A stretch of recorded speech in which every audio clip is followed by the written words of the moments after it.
జిల్లాలో స్త్రీ పాత్రల పోషణలో స్థానం నరసింహారావుది అని, అద్వితీయమైన స్థానం అని డాపిసి సాయిబాబు అన్నారు. నరసింహారావు 123వ జయంతి సందర్భంగా ఫోరం ఫర్ బెటర్ బాపట్ల ఆధ్వర్యంలో ఎస్ఎంజీ జూనియర్ కళాశాలలో ఆయన చిత్రపటానికి పూలమాలలు వేసి ఘనంగా నివాళులు అర్పించారు.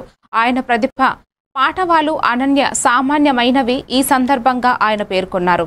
4 దశాబ్దాల పాటు తెలుగు నాటక రంగాన్ని ఏలారాయణ అన్నారు. ఈ కళాశాల ప్రిన్సిపల్ బి దుర్గాప్రసాదరావు, అధ్యాపకులు సత్యప్రసాద్, సుమతి, విద్యార్థులు తదితరులు పాల్గొన్నారు. ఆంధ్ర నాటక రంగాన్ని ఏలారు పద్మశ్రీ స్థానం నరసింహారావు. ఆయన స్త్రీ పాత్రలకు పెట్టింది పేరు. స్త్రీ పాత్ర పోషణలో ఆయనది అద్వితీయమైన నటన. ఆ రోజుల్లోనే మరి అంతర్జాతీయ స్థాయిలో కూడా అనేక ప్రదర్శనలు.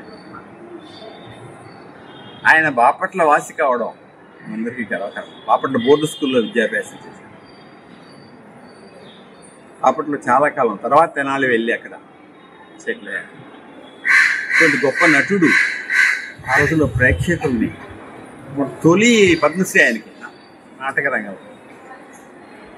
అటువంటి వ్యక్తి బాపట్ల వాడుకోవడం మరి మంచి కనుక వారిని స్మరించుకోవడం కనీసం కదా. దశాబ్దాల పాటు ఆంధ్ర నాటక రంగాన్ని